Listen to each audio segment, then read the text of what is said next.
Hello बच्चों, स्वागत है एक बार फिर से आप सभी लोगों का श्री शिव बाबा विश्वनाथ शिक्षण संस्थान में। जैसा कि पिछला वीडियो आप लोगों ने देखा और उसमें मैंने अपक्रियाओं के संतुलन को लेकर कुछ क्वेश्चंस भी दिए थे और कुछ नियम भी बताए थे। तो उसमें बखूबी काफ़ी बच्चों ने पार्टिसिपेट किया, अच्छा लगा। और उनमें से जो सबसे पहला आंसर आया, जो सही आंसर आया था, वो ध्रुव तिवारी का। उसके बाद जो आया वो एक द्विवेदी जी हैं, जो इसके पहले भी आपका था, उनका नाम थोड़ा सा मिस हो रहा है, श्वेता द्विवेदी शायद, हाँ श्वेता द्विवेदी।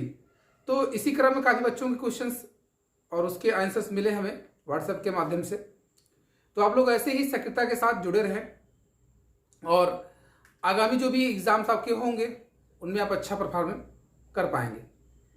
तो आज उसी चैप्टर का कुछ अगला टॉपिक हम लोग स्टार्ट करने वाले हैं, अभिक्रियाओं के प्रकार को लेकर। अभिक्रियाओं के प्रकार जो बताए गए हैं आपको, कुछ अभिक्रियाओं के प्रकार आप पिछली क्लास में पढ़े भी हैं, ठीक है, उन पे हम आपसे चर्चा करने चल रहे हैं। तो आप लोगों से ये कहना है कि आपके फ्रेंड सर्किल में जो भी लोग हैं, जो भी आपकी क्लास से रिलेटेड हैं, उनको ये वीडियो अधिक से अधिक शेयर किया कीजिए, ठीक, ताकि उन लोगों को भी जानकारी मिल सके और जब भी क्लास आपका स्टार्ट हो तो सब लोग एक साथ चलें। कहीं ऐसा ना हो कि सर हम लोगों ने ये पढ़ा नहीं है, फिर ये आप यहाँ फिर से पढ़ाइए, क्योंकि आप सभी लोग जानते हैं समय कितना कम होगा फिर जब भी क्लास स्टार्ट होगी। तो इसलिए फ़ायदा आप लोगों के लिए यही रहेगा, जो भी आपके फ्रेंड सर्किल, चूँकि अगर आप अकेले आप ही देख रहे हैं तो सही तो है नहीं कि बाकी 62 लोग जो बचे रहेंगे वो फिर दोबारा पढ़ेंगे नहीं। 62 लोग देख रहे हो, एक बचा रहेगा, चल जाएगा, ठीक है। लेकिन अगर एक देखें और 62 बच जाए तो दिक्कत हो जाती है। इसलिए जहां तक संभव हो सके अधिक से अधिक लोगों को शेयर करें इसे, ठीक। और साथ साथ ये लाइक वाला बटन दबा दिया कीजिए अगर अच्छा लगता हो तो, बाकी कोई बात नहीं। तो चलिए स्टार्ट करते हैं आज उसी चैप्टर के रासायनिक अपक्रियाओं के प्रकार को लेकर के, ठीक। तो अगला टॉपिक है आज का हमारा रासायनिक अपक्रिया के प्रकार। रासायनिक अभिक्रिया के प्रकार।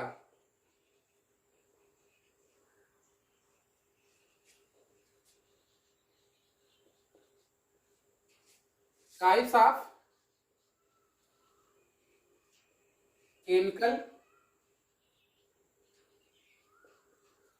रिएक्शन, ठीक। तो रासायनिक अभिक्रिया के प्रकार, टाइप्स ऑफ केमिकल रिएक्शन। तो इसमें जो आपको जानना है, देखिए अभिक्रियाओं के प्रकार में जो हमको बताया जाता है, मुख्य रूप से अगर हम लोग देखें तो इसमें एक आती है हमारी योगात्मक अभिक्रिया, दूसरी आती है प्रतिस्थापन अभिक्रिया, फिर आती है एक निराकरण अभिक्रिया। और इन्हीं अभिक्रियाओं के अंतर्गत अगर हम लोग देखें तो हमें मिलती है एक ऑक्सीकरण अभिक्रिया, अपचयन अभिक्रिया, साथ साथ उष्माक्षेपी अभिक्रिया, उष्माशोषी अभिक्रिया, उष्मीय वियोजन अभिक्रिया, उष्मीय अपघटन अभिक्रिया। तो इनका वर्गीकरण या इनके प्रकार की अगर हम बात करें तो ढेर सारे हो जाते हैं। लेकिन जो छेपी है, शोषी है, अपघटन है, वियोजन है, ये कहीं ना कहीं इन्हीं से रिलेटेड होते हैं, प्रतिस्थापन अभिक्रिया से, निराकरण अभिक्रिया से, पुनर्विन्यास अभिक्रिया से या योगात्मक अभिक्रिया से, ठीक है। तो सबसे पहले यहाँ पे आज हम बात करने वाले हैं आपसे योगात्मक अभिक्रिया के प्रकार की, ठीक है। योगात्मक अभिक्रिया क्या होती है ये जानेंगे, उसकी उदाहरण जानेंगे। तो जैसे सामान्य रूप से आप जान ही रहे, तो मैं यहाँ पे कहूंगा कि रासायनिक अभिक्रिया निम्नलिखित प्रकार के होते हैं, ठीक। तो सबसे पहले चर्चा करने चल रहे हैं आपसे, वो है योगात्मक अभिक्रिया। योगात्मक अभिक्रिया, एडिशन रिएक्शन बोलते हैं आप इसे, एडिशन रिएक्शन, ठीक। योगात्मक, योग मतलब जोड़ ना, तो ये कहा जाता है जब दो तत्व अथवा यौगिक, जब दो तत्व अथवा यौगिक अथवा दोनों, समझ पा रहे, जब दो तत्व अथवा दो यौगिक अथवा दोनों, मतलब तत्व और यौगिक दोनों परस्पर संयोग करके एक पदार्थ का निर्माण करते हैं। जब दो या दो से अधिक तत्व अथवा यौगिक अथवा दोनों परस्पर मिलकर केवल एक नए पदार्थ का निर्माण करते हैं, केवल एक नए पदार्थ का निर्माण करते हैं, तो उस अपक्रिया को योगात्मक अपक्रिया कहते हैं। समझ पा रहे हैं आप? परिभाषा एक बार फिर से सुनिए सब लोग। जब दो तत्व अथवा जब दो या दो से अधिक तत्व, जब दो या दो से अधिक तत्व अथवा यौगिक अथवा दोनों परस्पर मिलकर एक नए पदार्थ का निर्माण करते हैं, एक नए पदार्थ का निर्माण करते हैं, तो ऐसी अभिक्रिया को योगात्मक अपक्रिया कहते हैं। परिभाषा एक बार सब लोग अच्छे से सोच के फिर रिवाइज करिएगा और फिर जाके वीडियो को आगे बढ़ाइएगा। तो देखिए, मैं परिभाषा यहाँ बता रहा था, जब दो या दो से अधिक तत्व अथवा यौगिक अथवा दोनों परस्पर संयोग करके एक नए पदार्थ का निर्माण करते हैं, तो ऐसी अपक्रिया को योगात्मक अपक्रिया कहते हैं। देखिए, जैसे यहाँ पे कार्बन एक तत्व है आपका, दूसरा आप ले लीजिए यहाँ पे सल्फर। ठीक, तो कार्बन और सल्फर दोनों तत्व हैं आपके पास, और ये मिल जाएगा आपको CH2 के रूप में। इसको कार्बन डाइसल्फाइड बोलते हैं आप, कार्बन डाइसल्फाइड बोलते हैं। एक तरह से क्या हुआ, योग हुआ ना, जोड़ लगा हुआ यहाँ पे, केवल एक ही पदार्थ बन रहा है, यहाँ पे केवल एक ही पदार्थ बन रहा है। और जैसे अगर कुछ इसमें ज्यादा विशेषज्ञ होंगे तो उनको ये लगता है कि सल्फर जो होता है वो एक अणु के रूप में पाया जाता है, सही है, लेकिन वह अणु जो आपका होता है वो एक अष्ट परमाणुक अणु के रूप में होता है, और अणु का निर्माण जो होता है वो परमाणुओं से ही होता है। तो इसमें ये ध्यान रखना है, जैसे अगर कोई ये कहे कि सर इसको S8 क्यों नहीं लिखा आपने, तो भाई आप S8 के रूप में रियल में लिखते ही हैं, लेकिन हम आप इसको सामान्य भाषा स्तर पर देखते आ रहे हैं इसी रूप में, इसलिए हमने साधारण भाषा में लिख दिया है। ठीक, दूसरा देखिए, कार्बन है, यहां पे ये ऑक्सीजन, ये बन गया CO2। अमोनिया एक यौगिक है, HCl भी एक यौगिक है, दोनों एक साथ जुड़े और यहां बन गया आपका नौसादर। समझ पा रहे हैं? आपने कहा जब दो या दो से अधिक तत्व अथवा यौगिक अथवा दोनों तत्व भी रहे और यौगिक भी रहे, ठीक है, परस्पर संयोग करके एक नए पदार्थ का निर्माण करते हैं, तो ऐसी अपक्रिया को आप योगात्मक अपक्रिया कहते हैं। ठीक है, यहां तक बात समझ में आ रही है आपको? अब देखिए दूसरी, आप यहाँ पे जो रिएक्शन आपने देखा, ये कार्बन है, ये सल्फर आपको दिखाया जा रहा है, कार्बन डाइसल्फाइड है ना, यहाँ पे ये कार्बन, ये ऑक्सीजन, एक ऑक्सीकरण अपक्रिया के अंतर्गत भी आप इसको रखते हैं, ये कार्बन डाइऑक्साइड। अमोनिया है, HCl के साथ जुड़ी हुई है, यहाँ बन गया NH4Cl, नौसादर कहते हैं आपसे। यहाँ पे एक चीज और जानना आपको जरूरी है थोड़ा सा, मैंने आपको बताया है कि कार्बन एक ऐसा तत्व है जिनमें श्रृंखलन का गुण सबसे ज्यादा पाया जाता है। क्वेश्चन अगर आपसे एग्जाम में पूछ लिया जाए कि सर्वाधिक श्रृंखलन का गुण किस तत्व में पाया जाता है, तो सर्वाधिक श्रृंखलन का गुण जो होता है वो केवल कार्बन में होता है, जितने भी तत्व ज्ञात हैं अभी तक। ठीक, दूसरा अगर आपसे ये पूछा जाता है कि कार्बन का ऐसा कौन सा अपरूप है, कार्बन का ऐसा कौन सा अपरूप है जो, कार्बन का एक ऐसा कौन सा अपरूप है जो विद्युत का सुचालक होता है, जो विद्युत का सुचालक होता है, तो आपका आंसर होगा ग्रेफाइट। ग्रेफाइट कार्बन का एक अपरूप होता है जो विद्युत का सुचालक होता है। बातें इसको नोट करते रहिएगा सब लोग, ये ऑब्जेक्टिव टाइप क्वेश्चन में मिल सकते हैं आपको। अगला क्वेश्चन जो बनता है कार्बन को लेकर के वो ये होता है कि कार्बन के जो अपर रूप होते हैं वो किन रूपों में पाए जाते हैं, कार्बन के जो अपर रूप होते हैं वो किन रूपों में पाए जाते हैं, तो आपको ये जानना है वो दो रूपों में पाए जाते हैं, एक होता है क्रिस्टलीय और दूसरा होता है अक्रिस्टलीय। ठीक, क्रिस्टलीय और अक्रिस्टलीय। फिर आपसे अगला क्वेश्चन पूछा गया कि कार्बन का ऐसा कौन सा तत्व या कौन सा ऐसा अपर रूप है जो सर्वाधिक कठोर पदार्थ होता है, तो सर्वाधिक जो कठोर पदार्थ है आपका वो हीरा ही है, और हीरा जो होता है वो कार्बन का ही एक अपर रूप है। ठीक, जहां तक बातें आप ध्यान रखेंगे। और अगर मैं बात करूं कि अभी तक पूरे रसायन में अगर मैं बात करूं कि सबसे अधिक यौगिक किस तत्व के ज्ञात है, तो उसका भी नाम कार्बन का आएगा। ठीक, तो ये है कुछ इसके इंपॉर्टेंस जो आपको ध्यान रखने हैं। अब देखिए यहां पे जो अगला टाइप होगा हमारा योगात्मक के बाद, वो आप रखेंगे यहां प्रतिस्थापन अपक्रिया। कौन सी? प्रतिस्थापन।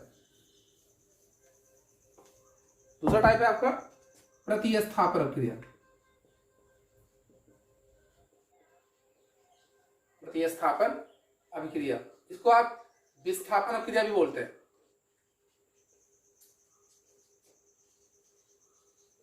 Substitution reaction.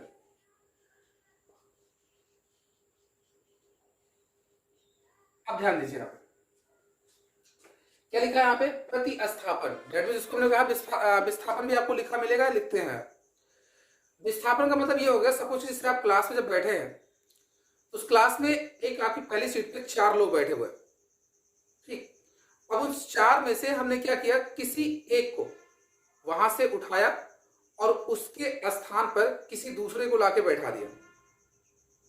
बात समझ रहे हैं आप लोग? आप जिस सीट बैठे हैं उसमें संख्या टोटल 4 है, और उस 4 में से मैंने एक विद्यार्थी को उठाया और उसके स्थान पर किसी दूसरे विद्यार्थी को लाके बैठा दिया।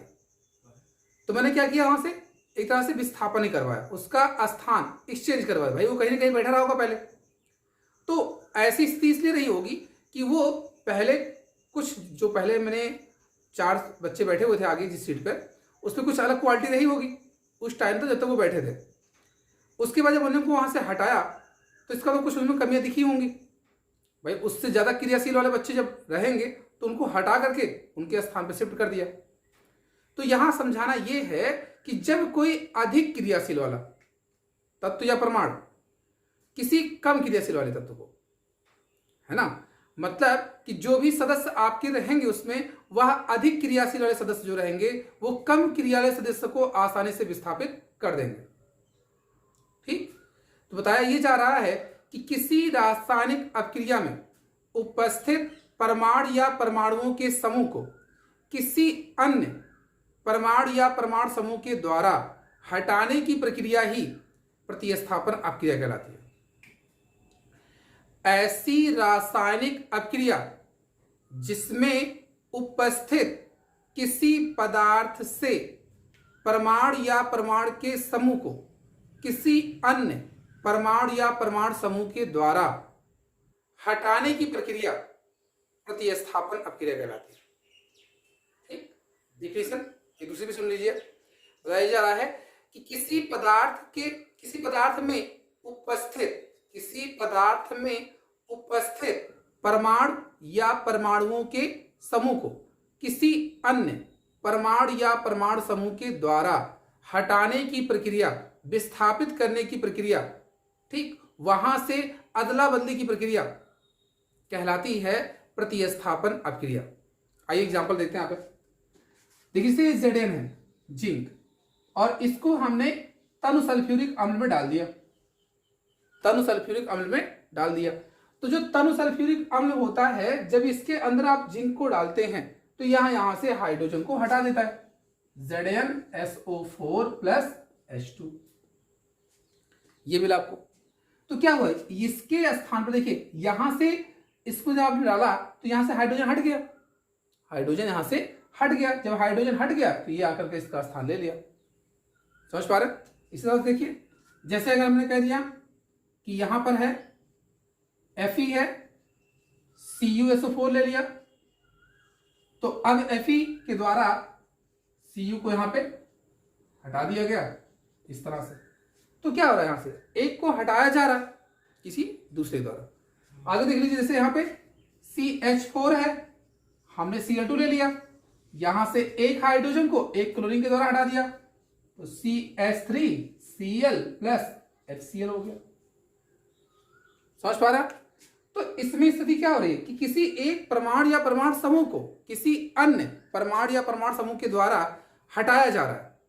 तो जो हटाने की प्रक्रिया है यहाँ पे वही कहला रही है आपकी प्रतिस्थापन क्रिया ना। ये दोनों टाइप समझ में आया आपको। तो अब देखिए इस पर मैं 2 क्वेश्चन दे रहा हूं और उस क्वेश्चन को आप सॉल्व करेंगे, ठीक है, और उसका आंसर कमेंट बॉक्स में लिखेंगे पहले की तरह। जिसका आंसर पहले आएगा उसका नाम अगली वीडियो में फिर से अनाउंस किया जाएगा। आइए उस क्वेश्चन को देखते हैं। पहले इन्हीं 2 टाइप को आपको मैं बता रहा हूं। अगले जो लेक्चर में हमारा होगा उसमें मैं आपको बताऊंगा एक द्विविस्थापन क्रिया होगी, द्विविस्थापन क्रिया होगी, और साथ ही साथ उसमें मैं बताऊंगा ऊष्माक्षेपी और ऊष्माशोषी क्रिया, ऊष्माक्षेपी और ऊष्माशोषी, ठीक। और अगर समय रहा तो फिर उसी में आगे ऑक्सीकरण अपचयन को भी डिफाइन करूंगा। तो आइए देखते हैं। पहले यहाँ पे जो क्वेश्चन है आपके लिए उसमें बताना ये है कौन सी प्रतिस्थापन क्रिया है और कौन सी योगात्मक क्रिया है। ध्यान से बताएंगे सभी लोग। 2 क्वेश्चन है। ये पहले क्वेश्चन का पहला पार्ट है आपके पास जिसको आप बताएंगे अभी। तो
चलिए ये 2 क्वेश्चन है आपके लिए और इनमें बताना है कौन सा प्रतिस्थापन है और कौन सा योगात्मक है, ठीक। इसका आंसर सभी का आंसर कमेंट बॉक्स में मिलना चाहिए।